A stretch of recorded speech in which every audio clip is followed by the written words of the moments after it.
Assalamualaikum warahmatullahi wabarakatuh. Kami dari kelompok 4 akan mempresentasikan tentang materi komputer software atau perangkat lunak. Sebelum itu kami akan memperkenalkan kelompok kami. Yang pertama yaitu Rika Yuliana, NIM 190211100071. 2. Agil Widi Sudirman, NIM 190211100094. Yang ketiga Halimatuz Zahroh, NIM 190211100070. Baik, kami akan menerangkan materi kelompok kami. Komputer terdiri atas 3 komponen utama. Yang pertama yaitu perangkat keras atau hardware. 2. Perangkat lunak atau software. 3. Penggunaan komputer atau brainware. Pengertian perangkat lunak.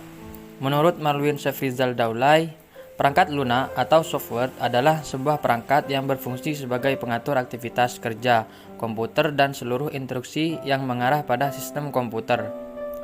Secara umum, dapat dijabarkan bahwa perangkat lunak adalah program komputer yang berfungsi sebagai sarana komunikasi antara perangkat keras dan pengguna.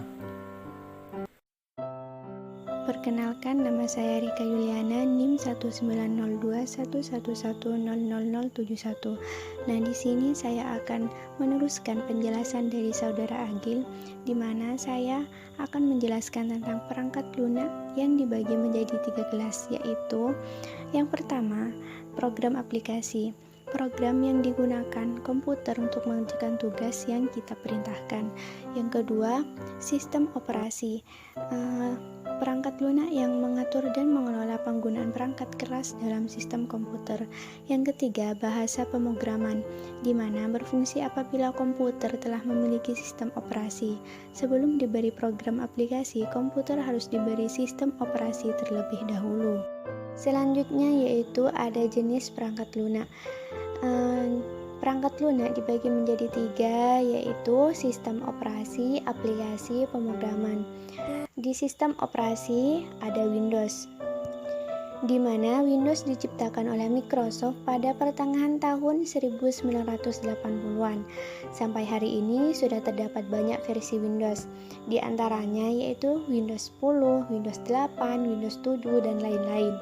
Windows sudah terpasang langsung pada komputer-komputer baru sehingga membuatnya menjadi sistem operasi yang sangat populer. Yang kedua ada Linux. Linux adalah jenis sistem operasi open source yang kode programnya dapat dimodifikasi dan didistribusikan oleh siapa saja di seluruh dunia. Sistem operasi Linux berbeda dari sistem operasi Windows yang bersifat proprietary. Beberapa keuntungan Linux adalah gratis dan tersedia banyak varian Linux yang dapat kalian pilih sesuai dengan keinginan kalian. Yang ketiga ada Mac OS. Mac OS adalah sistem operasi yang dibuat oleh Apple. Sistem operasi ini sudah terpasang pada semua komputer Macintosh baru. Semua versi Mac OS yang terbaru dikenal sebagai OS X, termasuk beberapa versi lainnya seperti El Capitan, Yosemite, Mavericks, Mountain Lion, dan Lion. Kemudian ada Android.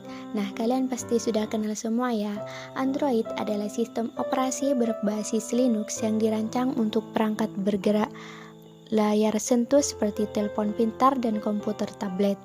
Android awalnya dikembangkan oleh Android Inc. dengan dukungan finansial dari Google yang kemudian membelinya pada tahun 2005. Kedua, aplikasi. Nah, di aplikasi itu ada Microsoft Office. Microsoft Office adalah perangkat lunak paket aplikasi perkantoran buatan Microsoft dan dirancang untuk dijalankan di bawah sistem operasi Microsoft Windows dan Mac OS X. Beberapa aplikasi di dalam Microsoft Office terkenal adalah Excel, Word, dan PowerPoint. Yang selanjutnya ada CorelDRAW. CorelDRAW adalah editor grafik vektor yang dikembangkan oleh Corel, sebuah perusahaan perangkat lunak yang bermarkas di Ottawa, Kanada. Versi terbarunya, CorelDRAW X8, dirilis pada tanggal 15 Maret 2016. CorelDRAW pada awalnya dikembangkan untuk sistem operasi Windows 2000 dan seterusnya. Selanjutnya, Adobe Photoshop atau biasa disebut Photoshop adalah perangkat lunak editor citra buatan Adobe System yang dikhususkan untuk pengeditan foto atau gambar dan pembuatan efek. Kemudian Adobe Dreamweaver merupakan program penyunting halaman web keluaran Adobe System yang dulu dikenal sebagai Macromedia Dreamweaver keluaran Macromedia. Program ini banyak digunakan oleh pengembang web karena fitur-fiturnya yang menarik dan kemudahan penggunaannya. Kemudian Winamp.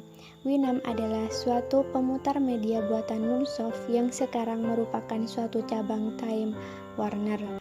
Winamp merupakan perangkat lunak freeware atau shareware yang dapat memainkan berbagai kode dan tipe audio dan juga dapat dikostumisasi.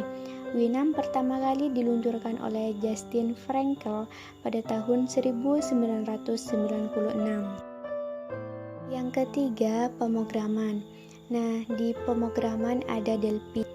Umumnya Delphi lebih banyak digunakan untuk pengembangan aplikasi desktop dan enterprise berbasis database, tapi sebagai perangkat pengembangan yang bersifat general purpose, ia juga mampu dan digunakan dalam berbagai jenis proyek pengembangan software. Kemudian Visual Basic merupakan sebuah bahasa pemrograman yang menawarkan integrated development environment visual untuk membuat program perangkat lunak berbasis sistem operasi Microsoft Windows dengan menggunakan model pemrograman. Visual Basic merupakan turunan bahasa pemrograman Basic dan menawarkan pengembangan perangkat lunak komputer berbasis grafik dengan cepat. Selanjutnya ada Visual C++, adalah sebuah program Integrated Development Environment untuk bahasa pemrograman C dan C++ yang dikembangkan Microsoft. Visual C++ merupakan salah satu bagian dari paket Microsoft Visual Studio. Kemudian PHP. PHP adalah bahasa pemrograman script yang paling banyak dipakai saat ini. PHP pertama kali dibuat oleh Rasmus Lardorf pada tahun 1995. Pada waktu itu PHP masih bernama FI, yang wujudnya berupa sekumpulan script yang digunakan untuk mengolah data form dari web. Selanjutnya, perkenalkan nama saya Halimatuz Zahroh, NIM 190211100070. Di sini saya akan menjelaskan tentang sistem operasi komputer.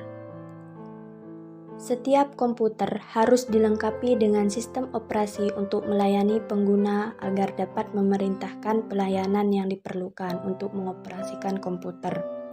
Berikut operasi pelayanan komputer secara garis besar. Yang pertama, layanan layar monitor dan keyboard.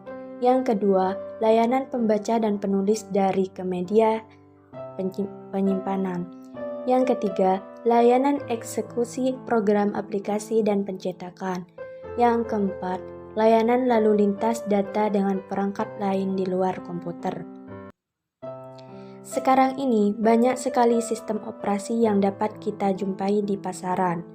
Namun secara garis besar, sistem operasi dibagi menjadi dua.